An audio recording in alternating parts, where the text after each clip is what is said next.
What's up, everybody? My name is Galston Anthony, the best to ever do it. Now, as usual, I have the most interesting guest. But before we get to who is in studio today, like, comment, subscribe. 95% of my audience are watching, but they do not hit the subscribe button and the notification. So let's get to that.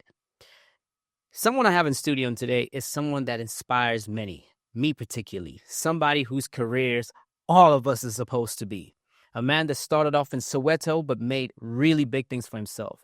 Not only is an icon living, but he's created icons living. I'm talking about Refilwe Ramogasi. Oh my goodness! Now I mess up his name. You know what? Ramogase. Do I get a forgiveness for not saying? It's completely fine. Completely fine. Because then I don't want to get a letter like, do not post that video because you said my last name wrong. That's cool. Welcome to studio. How you doing? Thank you for having me. Good to be here. You're hard to get a hold of. So I had to call 100 times. I was like, oh, should I call this man? He's going to tell me, bruh, stop calling me. No, man. It's just been a bit of a hectic, call it, period that you happen to want to try and set this up in. Mm-hmm. So I'm glad we finally got our schedules to align. I'm glad too. Now, obviously, you're a man that has done so many great things, from being, heading a large record label, from creating events companies, from brands and art, connecting so much more. But instead of getting there, let's get to the buildup. Right. Who is Refilwe? Start me out as a young man that started out in Soweto. Sure. Refilwe Ramogasi is the son of Belina Maggie Ramogase, that's my mom, who was a Sbego, so Mazia is her maiden surname. And then my dad is Isaac Nkaitso Lawrence Ramogase. I have siblings. So I have an elder sibling, Tabang. Then there's me, Refilwe, and then there's Sichaba, which is my youngest brother. That combined forms a sentence. Be happy we've been given a nation. I like that. And then we've got a sister, Dindiwe, who is between myself and my younger brother. So there's the awesome foursome, as I like to call them. Awesome foursome. Got it. Exactly. Still very close. Grateful to have all of them alive today. Went to Sacred Heart College from actually my whole school career. We used to call it grade note back in the day, but it's now grade R all the way through to matric. And as did all my siblings, we all are products of Sacred Heart under the visionary leadership of a man who had a great influence on my life, Brother Neil McGurk. As we go, I've got a couple questions to ask. Now, here you are, a young man, and I understood that your dad passed quite early in your life. Oh, 6. He was 6. Now, you barely knew the man, and the little memory that you have of him, your mom has to lead the home, and your brother Tabang has to, step up accordingly. And I'm guessing Tabang is not that much older than you to be able to step up to that level. Yeah, he's 5 years older. 5 years older. So here's an 11-year-old trying to figure out, look, man, I got a mom. She's got 4 kids. I got to take care of the family because I'm the eldest here.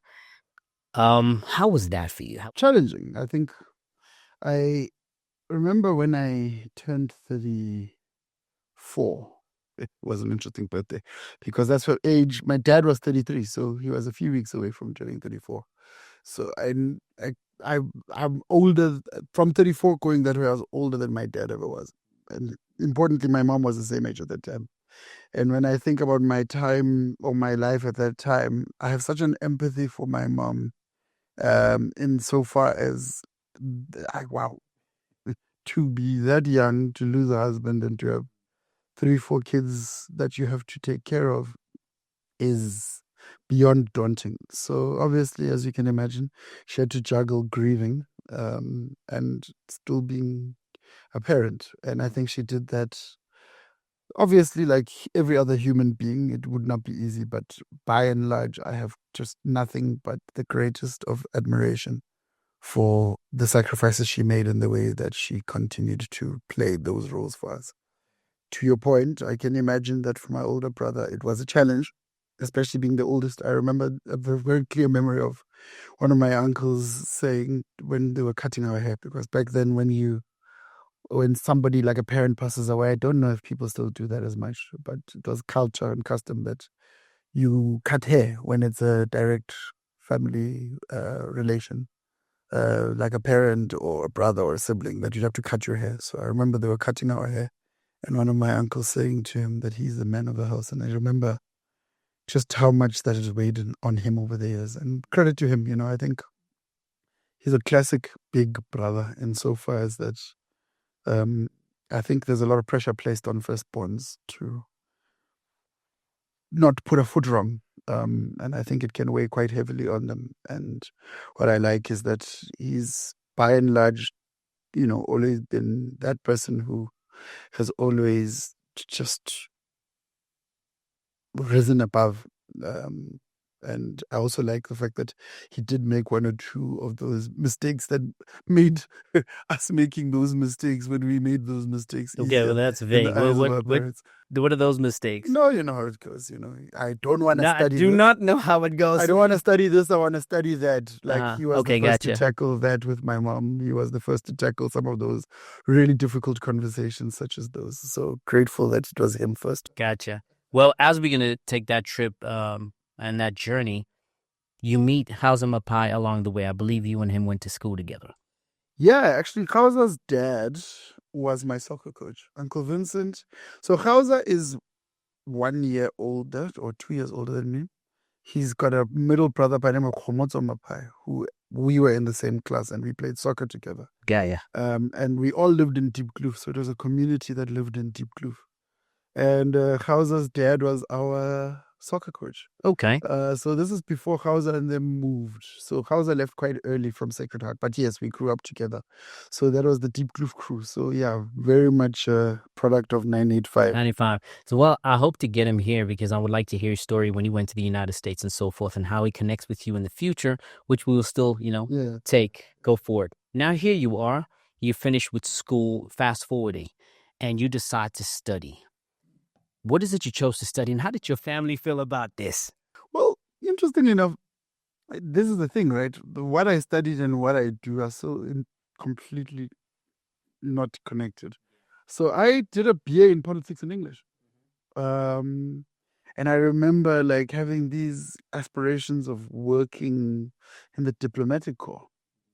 And when I finished, I think the operational reality of not being able to secure a role in those spaces and knowing that, I didn't have the luxury of just hanging around doing nothing. I needed to work. So I ended up working in the call center space, interestingly enough. I started whilst I was still at varsity. So much so that you struggled to take my call, but you were in a call center. It's a touche. Shots fired. So, when I was still at varsity, I was at Wits. I used to go to Wits by day and then I'd go to the call center by night. Because, had to pay my way. I had to contribute to what it is I was doing. So in that time, I really came to appreciate kind of the operations of contact centers. And I went from obviously, at varsity being a call center agent to very quickly going on to specialist help desks. And by the time I finished, I was kind of playing in the space where I was kind of on the operation side of contact centers, where it was really around kind of, identifying what tech was to be used to kind of make the operation more efficient, as well as on the business processes and standard operating procedures side as well. So really just around the management of just making sure that we could keep the promise between, the promise often took the form of a statement. 80% of calls answered in 20 seconds. That would be the customer promise. And on that touch point. So it was around making sure that that promise was being kept. So that's what I ended up doing when I left school. So here you are doing politics and you're doing call centers, trying to pay the bills, trying to make sure you get by. What is it you do next? Because what I understand is that you had a love for music. There was some sense of a calling. Take me on that journey. What led you there? I mean, you're supposed to be arguing in parliament somewhere. You're supposed to be a part of a political party. But instead, you're like, you know what? Entertainment. Yeah. Actually, fast forward, as an old friend of mine by the name of Shaga Sisulu, who asked me a question. was a very difficult question. He asked me what I would do for absolutely no money. And for me, I needed to answer that question for myself. And for me, it took 6 months to answer the question, give or take. And it came down to two things. One, I was passionate about developing people. And two, I was passionate about music. And being the technical person that I am and the empirical person that I was, I needed to find evidence in my life. And there was quite a lot of evidence in my life around how it is I had always sought out the diamonds in the rough and tried to actually alter their trajectory, right? And I had a number of those people who I had done that for in my time in corporate. And then everything I did outside of corporate, when I looked at the friends that I kept, when I looked at it all, it was like, actually, music. Okay, so these friends, just paint these pictures of friends of yours, because I believe Hauser was already in that space. Yeah. But then who else were in those spaces that you like? Kabelo, Swai, Makesh. Let's see. I had a couple friends of mine who are no longer in the space who had actually I think they might have won the first R&B sum up all those years back, I think. So I was their manager when they started, and that was like something I was doing on the side. Let me see. Jeez, yeah, There's quite a number of people. Yeah, I was rolling around. Jeez, early years. I remember there was a friend of mine by the name of Wusita Moy, and we hung out a lot with Lebu and Tembi when they were like starting as Boom Shaka. So there were always these people around us who were music people. So that's where we found ourselves. We found ourselves in Arthur's studio. The first time I was in a studio, I was in 999 studio in Hillbrow. And I just remember like that love affair of looking at that desk. So there's a number of people through the years that have kind of, given me the grace of kind of enjoying kind of space and time. Give me that moment where that feeling was, wow, this is it. Because you're mentioning all the legends. Now, the thing of those times is that you're talking about Arthur, Boom Shaka, TKZ. All these people weren't just artists. They were massive for their time. They were huge. Fair enough. But these are also people who we knew them before that. But then when was the moment you're like, you know what? This is that no money moment. Right.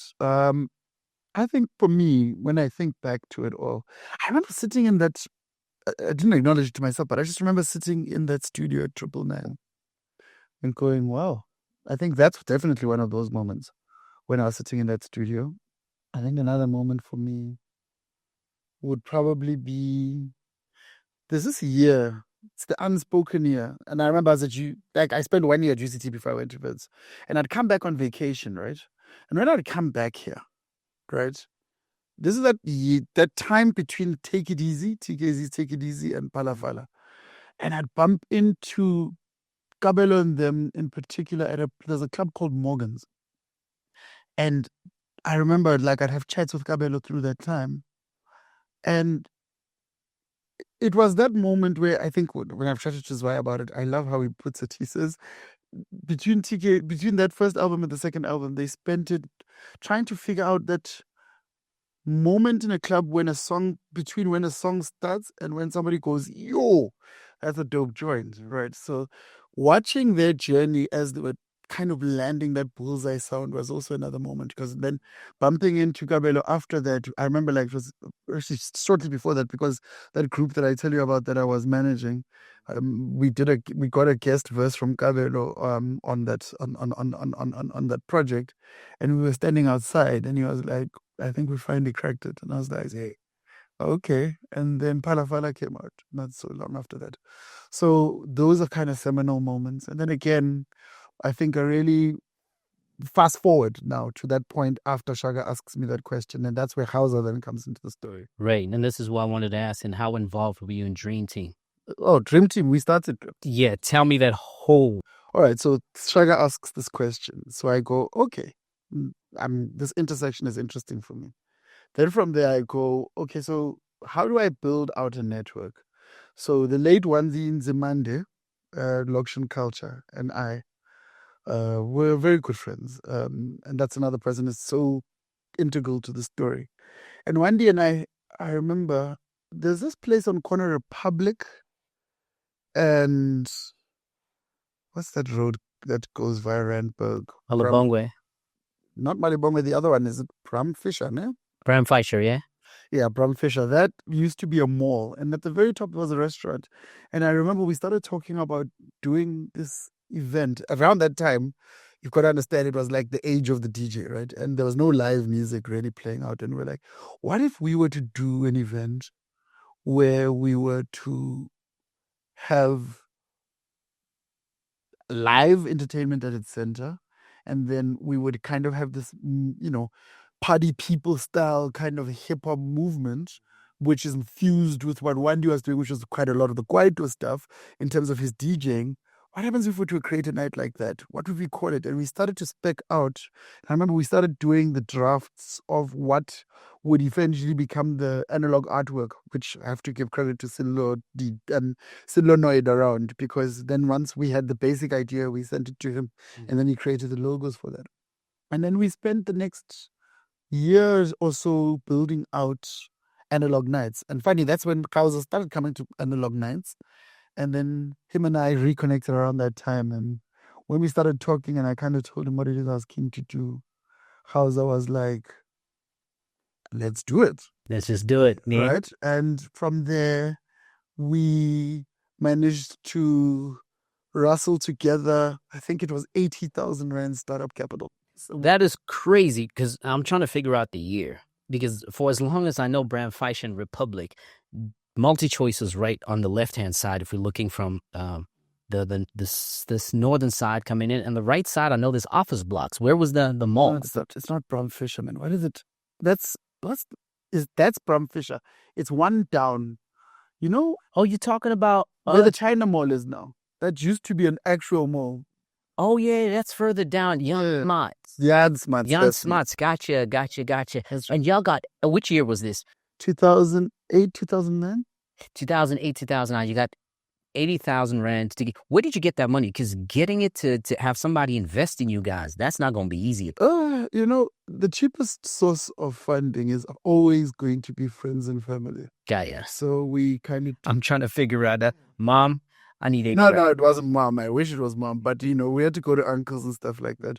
But cheapest source of funding is always going to be family and friends. As a piece of advice to budding entrepreneurs, it's a great place to start if you have the privilege of doing that, because it doesn't necessarily come with the burden of like interest repayments and everything else. Right. So here you are, you've collected the funds. What did Dream Team start off like, as an event company? Because we understand what it became.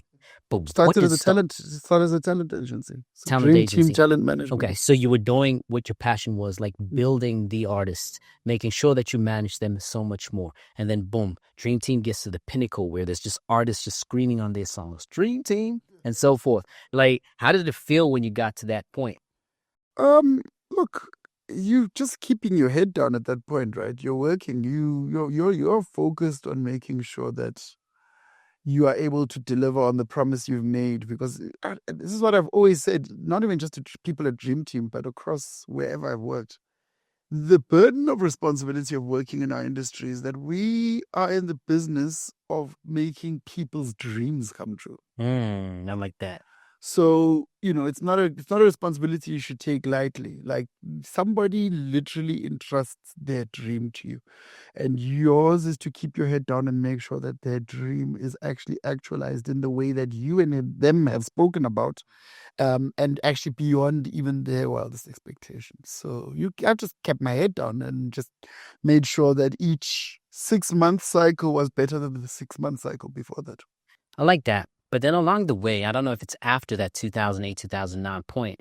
It is definitely after you and Sony now, right? That's 2016. 2016. And you're heading Sony. That trajectory was a weird one. It's like, okay, you go from corporate, you're running your own record label, you're heading Sony. How did that happen? Well, again, life is not, but in umuntu ngabantu. So a person is a person because of other people. So you don't make those kind of jumps unless you've got people who are mentors to you, people who will bang on tables and speak on your behalf when you're not in the room. Mm-hmm. And when I was doing all of those things, Sean Watson, Sipho Sitole from Native Records are two people I would single out as people who really became champions for me. Shout out to the both of y'all. Yeah. I really do owe them a debt of gratitude. I mean, it was through them that they were like, whilst I was still at Dream Team, were like, why don't you get into the broader structures? I remember it was that year after Khuli, 2013, when Khuli cleaned up at the Summers that year, and he was the first hip hop artist to win the album of the year. I think there's only been Questa after that. That's only two who've won it. But anyway, he was the first at the time, and I remember I was like, okay, so then what? And they were like, why don't you come into the structures of the recording industry of South Africa? And I then started to sit on the RISA board, and then not long after that, please, if you can top me up. Gotcha. After that, not long after that, I became what was then at that point the youngest vice chairperson of the recording industry of South Africa, and again through, if it wasn't for people like them, who had made me join those structures and get an interest in those. And then I started to get involved in the South African Music Awards. First at board level. Then when you become the vice chairperson of the recording industry of South Africa, you also become the chairperson of the supervisory committee of the South African Music Awards. And that's how I got involved in the 2015 ones. And by that time, I was looking for new challenges. And the 2015 into 2016, I then became the CEO of the South African Music Awards. And then I oversaw the South African Music Awards. Through that time, Sean was beginning to speak to me about joining his team at Sony. And then I moved to Sony to head up the urban division. The urban division sat under a label, and that label was Sound African Recordings. So I became the general manager of Sound African Recordings when I then moved to Sony. And at that time, I think Sean, first of all, hip hop was the zeitgeist. And Sean's mandate to me was to bring hip hop culture into Sony label. And the second thing was to try and digitize the business. Because at that time, the revenue spread, I think, was around 65 to 70% physical, if not more. And it was like between 20 and 30% digital. So one of my key KPIs. Because back in the days, the CDs were fading out and we started doing USBs. Correct. So my mandate was to fast track that choose building a roster that was digital first, so that we could kind of build up the revenue specifically within that label. Look, you single-handedly one of the very few hand-picked people. We could put you guys in a hand, maybe two, most important people in music, and definitely so in hip-hop. Now, when you got to that place, we look at 2015, 16, 17, 18, right up even till 19 and 20. Hip-hop was at its highest it's ever been in South Africa. Right now, it's not at that place. All right. And when did you decide to leave? I left Sony 2019. 2019. That explains everything. Wow. Right. And it took a dip, right? So you definitely brought that into it. But now the question becomes like, what was it about you that everyone had to champion you the way they did? You must have had something about you, a factor that everyone was like, yo, Refilwe is the guy. I think relationships. I think it's the ability to maintain relationships. I think it's also the willingness to learn, to this day, I don't ever think like I know it all. As a matter of fact, if anything, one thing that music will teach you is what you thought you knew, or what you could have a wealth of knowledge. But yeah, if you aren't trying to innovate and change how you approach things every 6 months, which is why I talked about 6-month cycles in music. How about your answer, B? You know what? There was a sense of brilliance within me. Nah, I'm not that person. Because you don't want to say it. Should I? Nah, I'm not that Should person. I say it? Should I take a couple of seconds to champion you? Okay, but yes, you had a very big sense of brilliance. I did not individually know you to that level, but every time your name was said around the table, they were like, yo, that guy's brilliant. He understands. And I'm trying to figure out, because I did not know you in corporate. Did corporate somewhat give you that training? Because at the end, you were in corporate in music. Correct. I think corporate gives you a sense, especially what I was doing in corporate, was also like doing like an MBA and stuff like that, gives you a sense of systems thinking, gives you a sense of the ability to kind of work with a framework. However, I think that I would like to think that where I am unique is that I am a suit who happens to be very creative. And I think that combination then is quite rare. I think somebody like a Katla Komalachi from Sony is very much that animal, like a lawyer, but like at heart, wildly creative human beings. And I think that once you've got that intersection, music is one of those things that allows you to really harness and build that muscle, the creative muscle, but within a system, to your point. Well, like a self-expression, but controlled within a guidelines of corporates, so to put it. Correct. All right, let's move forward. Now here you have Khuli Chana, and you meet him. You guys kind of like sign him up and all, and then Maftown Heights happened. Give me that discussion. How did the three of y'all get to the table and speak about Maftown Heights? You, House, and Khuli. 2010. The Khuli story is such an interesting one because, again, when I keep talking about Wandi, man, there was a memorial service. So back in the day, almost all the memorial services when somebody passed away used to be at a place called Baseline, which for our 2000 coming this way, they wouldn't know what that is, right? So Baseline was a club. Oh, no, I know Baseline very well. No, I know, but I'm assuming whoever's watching. Gotcha. So I'm giving that background from that perspective. So Baseline was a club that originally started in Melville and blessed us with what I think is often an underrated but a hugely seminal hip-hop album. And probably one of the only ones that was a live audio recording. Do Me Live at the Baseline was recorded at Baseline in Melville. So by way of hip-hop, that just for that alone, I think becomes an important hip-hop venue. Shout out to Toomey, now known as Stogie T for those that don't know. Yes, Stogie T, correct. And like a really seminal hip-hop album. And then Brad Holmes, who runs Baseline, moved it from Melville to Newtown around the time where they were looking to create a culture precinct with Newtown. And that's when Horror Cafe and a couple of other places were there. Believe it or not, youngins, Newtown was a really vibrant place at one stage. Yep, I was there in those early days. Yeah, I got to know Andrew along the way too. Yes, Andrew from Baseline. That's right. Andrew, a brother, but right. So Baseline also then went on to host a number of hip hop events, and actually, I'll come back to it. I'll put a pin in that for now. Let me come back to then Maftown Heights because it's part of the Maftown Heights story, Baseline.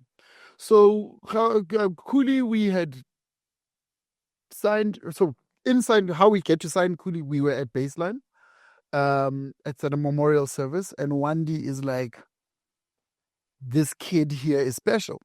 And he had just come out of Morafe, and this is the beginnings of Motswako Originator, and he was having some challenges around the project itself, and like Wandi was like, if there's no one else you sign, he signed that kid. Khuli, yeah. Right? So he introduces me to Khuli on that day. Fast forward, unbeknownst to me, there's a guy called Morris who is Kausa's cousin, who's also a friend of Khuli's. And Morris is in Khuli's ear saying, there's these guys, Dream Team, you've got to go and work with these guys. Unbeknownst and completely, at that point, we don't know that. Right. Fast forward 2 weeks after that memorial, Morris is like, I'm bringing you this kid called Khuli. And then I was like, okay, this is divine providence. Clearly, the universe is trying to tell me aligning, something. yeah. Right? So that's 2010. And then Khuli signs with Dream Team. And I remember we made him a promise at that time. We had this whole presentation thing going on. And we said, we'll make you the biggest male artist in the country within 3 years. And so it happened. Well, yes, it did. But I remember saying that. I remember thinking, okay, now I've got to back up this presentation with action, right? Not just sell dreams. Exactly. Not just sell dreams, make them come true. Exactly.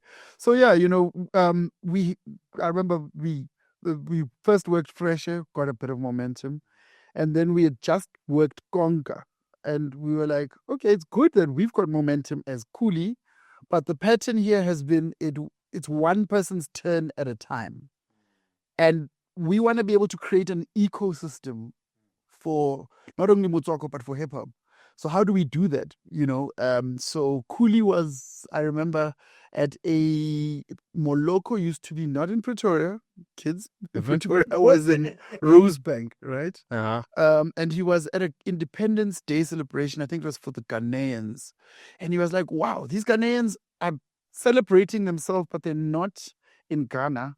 He came back to me and I was like, why don't we do something where I can get, because all these Motswako guys aren't living in the Northwest, they're living here. How do we put together something where we can kind of celebrate them, but we also want to be true to what Motswako is, which is a mixture. And, him in particular was one of the first of those guys, him and Jabba, who were collaborating with people outside of the genre, right? And we were like, so how do we bridge? So whatever we're going to build is going to need to be able to build that bridge between Motswako as well as broader hip-hop and just SA music, but most importantly, SA hip-hop. So, that was the principle. So Khuli wanted to do something, and I think he wanted to do it at club size. And I was like, nah, we're going to have to think bigger than that. And this is where Baseline comes in. And that's where Baseline and my relationship with Brad comes in. And I'm like, Brad, we've got this idea for a festival. We still don't have a name for it. And I remember back then, the equivalent of WhatsApp was like these BBM chat groups. BlackBerry chat groups. BlackBerry Messenger, BBM, yes. And it was myself, it was Khuli, it was a Zaz Boy, it was PH, Rox, who else was in that group? Those are the ones that I remember. But anyway, we started chatting around the name. And I remember one day I was driving and I was listening to Twak Stickum and got to that part where it goes off to the Maftown Heights. As soon as you reach it, you tell me what it sounds like. And I was like, what about Maftown Heights? That's the one. And then everybody was like, okay, cool. And that's how the name was born. So spoke to Brad and we were like, Brad, this is what we want to do. Because what we were clear on is you've got to be able to partner with people who have competencies outside of what you have at that point in time. And also build it in a way where you aren't going to take the shirt off your back. So Baseline was a turnkey solution for us. It was a live events venue, which gave us sound, it gave us technical stuff, it gave us all of that. And what we really needed to do was promote the event, which is what we then did. And I remember that first one, we were targeting 1,000 packs. No, the venue held 1,000 packs. We would have been happy with 500 packs. And I remember before we opened doors, we were sitting at 980 tickets sold and there was a queue outside. Trying to find their way to share seats so they could be there. Yeah.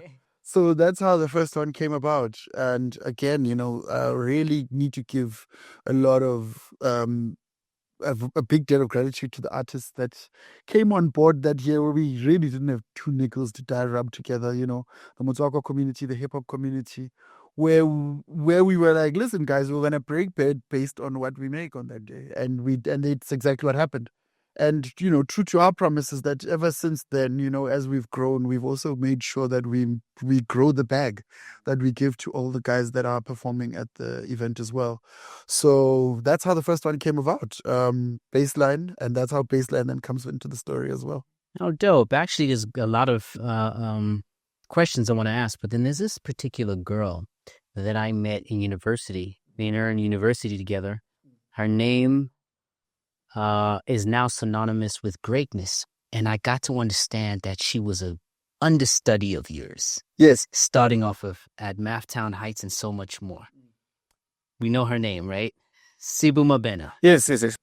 How did it happen? Tell me how that relationship started and how did she become the great she is and part of the inspiration from you? Do you want to connect me to that story? Well, Sibu is one of the most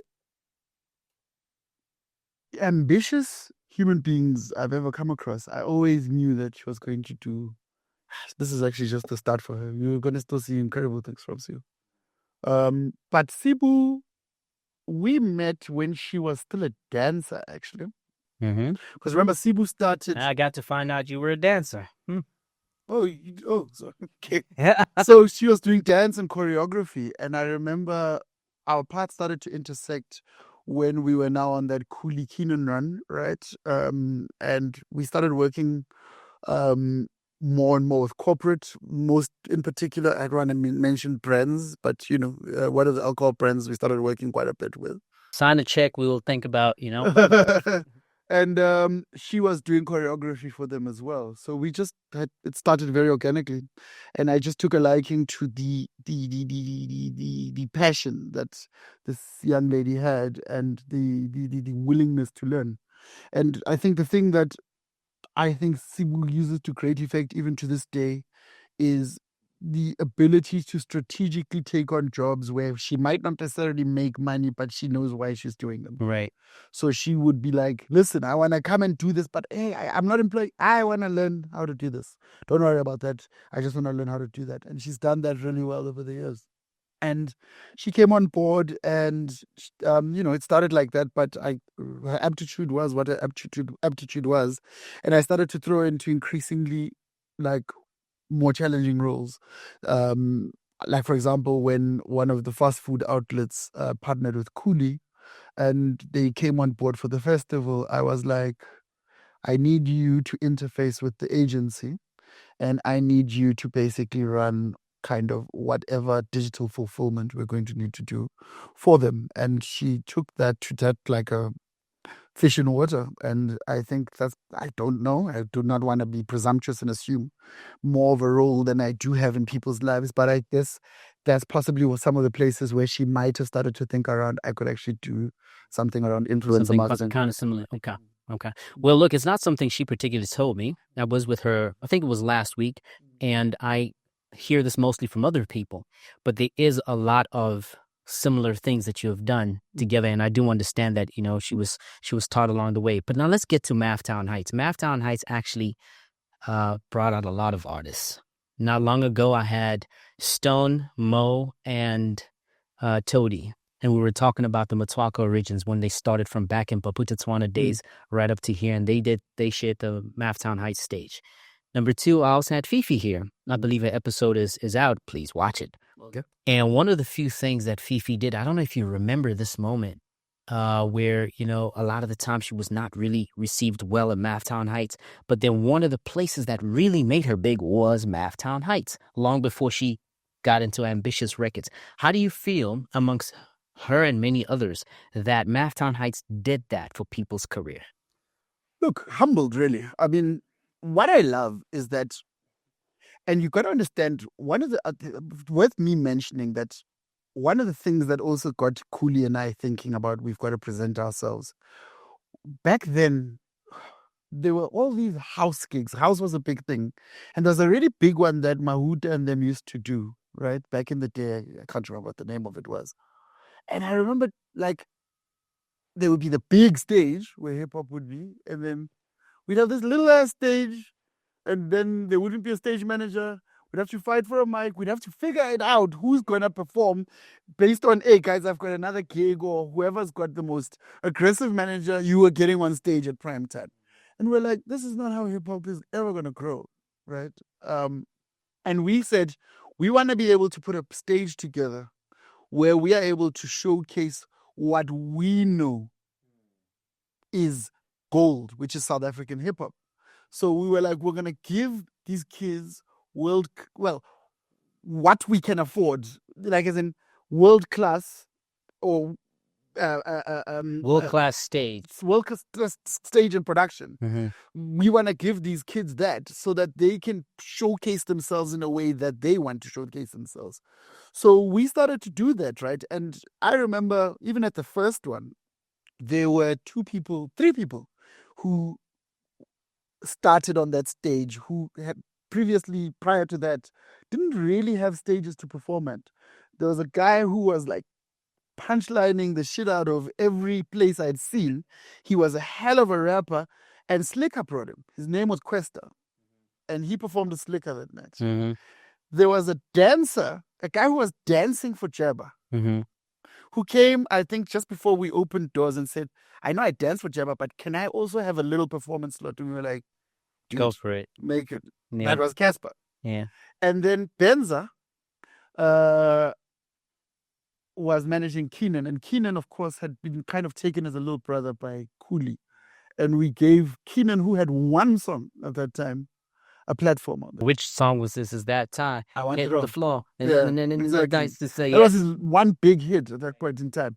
But again, watching him take one song and make a 20-minute set from that, you knew the kid was special. Yeah. Same way you knew Casper was special. The same way you knew.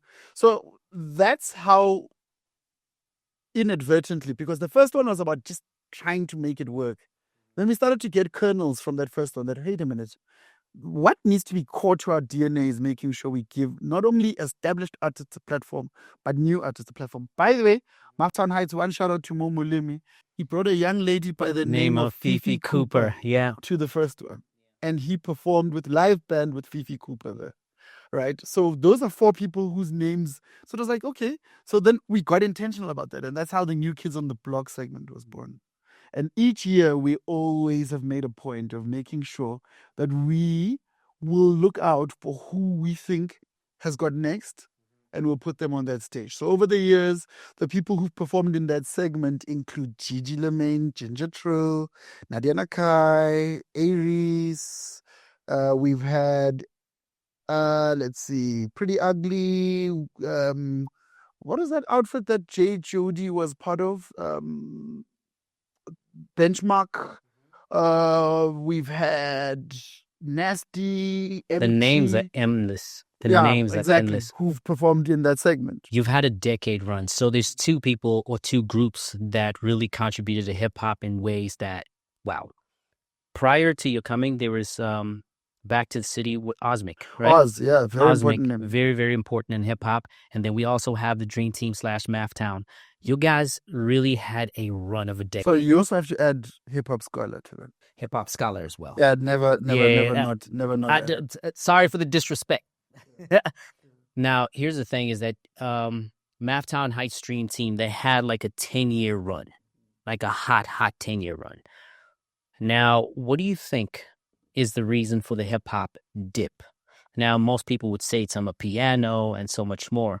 But then if you look at it, a lot of the people that were very important in hip-hop actually, I wouldn't say walked away. They decided to venture in other things. What do you think is the real dip? Is it another genre? Or do you think people such as yourself grew out of those places and wanted other people to take the baton? Well, look, I want to impart upon you that anybody who sits here and comes from a perspective of I forgets that this industry is bigger than any one human being. You found it here and you leave it here.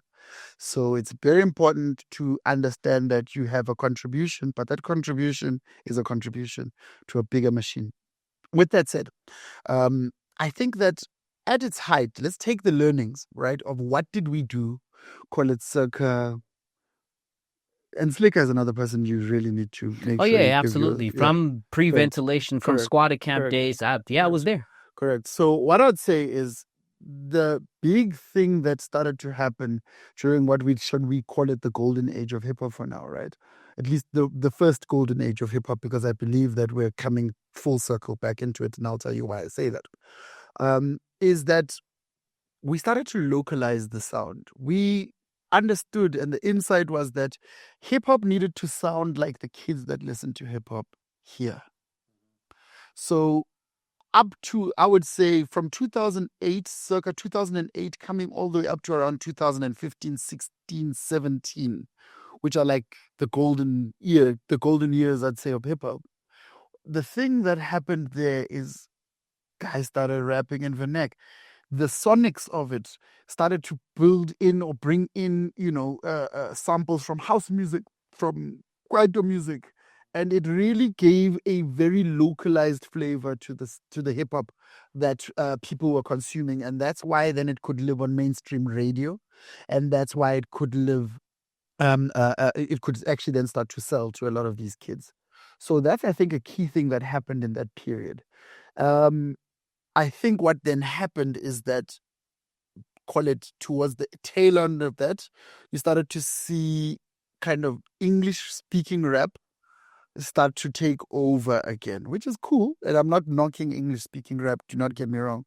But what then started to happen is that opened up a gap first to GOM, which really then took that gap. It's a very interesting look at it. So, okay, the more rap went English, the the more other spaces of music, it just infiltrates that Correct. space that could share a little bit of the DNA. Gotcha. Correct. Gotcha. So Gqom was the first, and then of course piano then followed.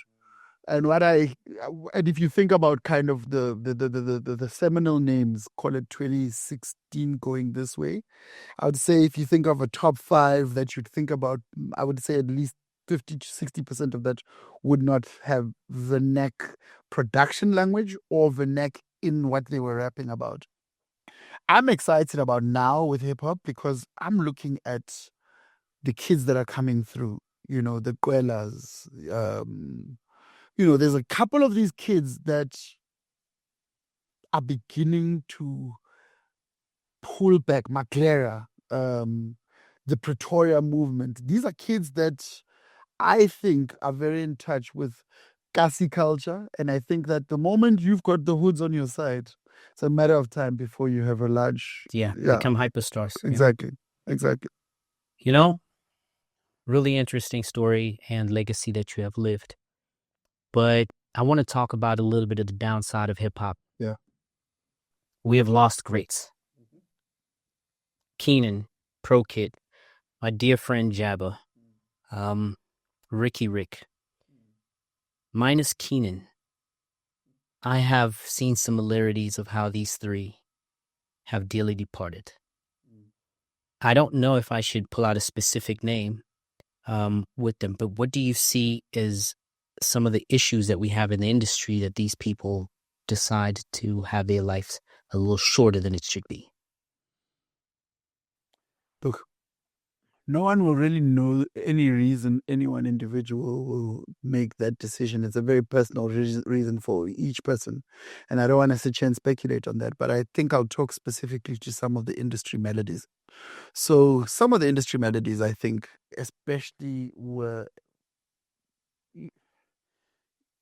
You've got to understand, this is an industry which can be quite brutal insofar as, you can go from being number one, right, to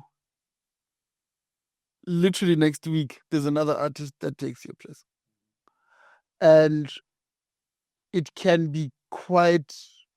Unforgiving. Yeah, that's Very the word. unforgiving. I think that's... But then we have people like Ricky Rick. That wasn't quite the case because we look at, and we just generalizing instead of going too deep into it. We look at Jabba. It was a downward spiral, but it wasn't a bottom. No. We look at Pro Kid. I think he took the hardest knock of the three that we mentioned. But Ricky Rick wasn't at a low. So I'm trying to... peak of his powers. Again, like I say, I'm not speculating on any of those people. May their souls rest in peace. I'm just talking more generally, broadly around the industry. I think that as well, what especially got accentuated by COVID was we as an industry really are on our own. There's a real lack of support structures for artists and practitioners in this industry. And I'm not necessarily just talking about... Yes, it's financial safety nets and some kind of financial support or structures of some kind. I mean, basics like, provident funds, burial plans, and things that when you go and sign a contract of employment at any company, these things kind of get built in as part of your package. So there's a lack of that structure. I would argue, and that can be quite something, especially when the bottom falls out. But over and above that, there's also just, where hyper masculine, especially hip hop, Especially hip hop. Right. Where that now, word unforgiving comes back again. Correct. The And brutality, correct. K9, rip them apart. Correct. Move And on. You are considered weak when you're not okay. Right? So you swallow it all up and you don't talk about it. So I think more than anything else, the real support I would like to see artists get in this country is a lean in where we create some kind of structure and support around them, around, the ability to be able to go and offload to people who can help you deal with things that you're going through. Would that be Department of Arts and Culture or Sports? I'd say probably arts and culture. Arts and culture. Yeah. Well, Minister of Arts Well, and it's Culture. actually one now. Department of Sports, Arts and and Culture. Culture. Oh, yeah, it's now one. So that's Gayton. Well, again. Well, he's supposed to be sitting here. Thank you. Now I got something to talk about. Yeah, again, I'm not here calling anybody out. No, I got you. I got you. So that's me. That's all me. This is not his views. This is me. And obviously, I'd like to have the chats with the right people. Now, final topic. You've got kids. Yeah. You've got this legacy that you got to live. They've got big shoes to fill. As somebody who can relate, I got huge shoes to fill of my dad.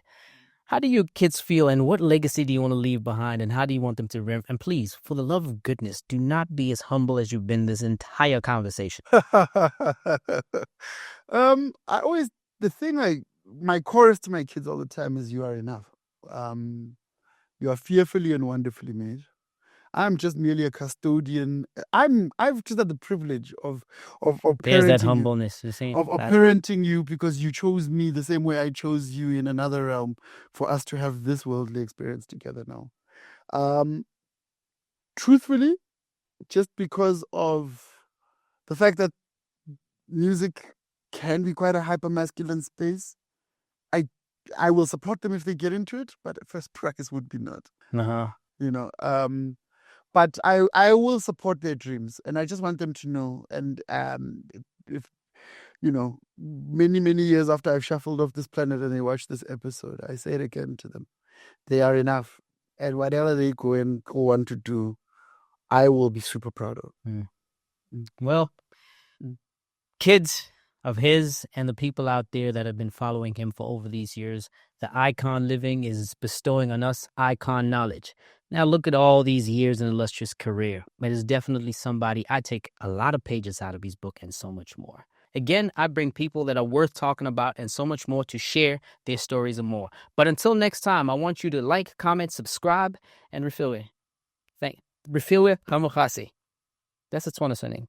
Yes, sir. Well, actually, Betty, but yes. Betty. That's such a difficult name. Ramogase. Ramogase. I can't say it like that. Sorry for butchering your name like that. No problem. As somebody who's brought a lot of contribution to hip-hop, music, and a whole structure in the industry overall, would like to thank you. And I think not too many people know your name, but your name should be known. Thank you very much. And it's great that you guys are becoming documentarians and historians of the culture. Keep doing what you do. Thank you so much, and it's only an honor. And off screen, I got a lot of advice to take from you, so I've got my pen and paper ready. No problem. So until next time, peace out. Yes.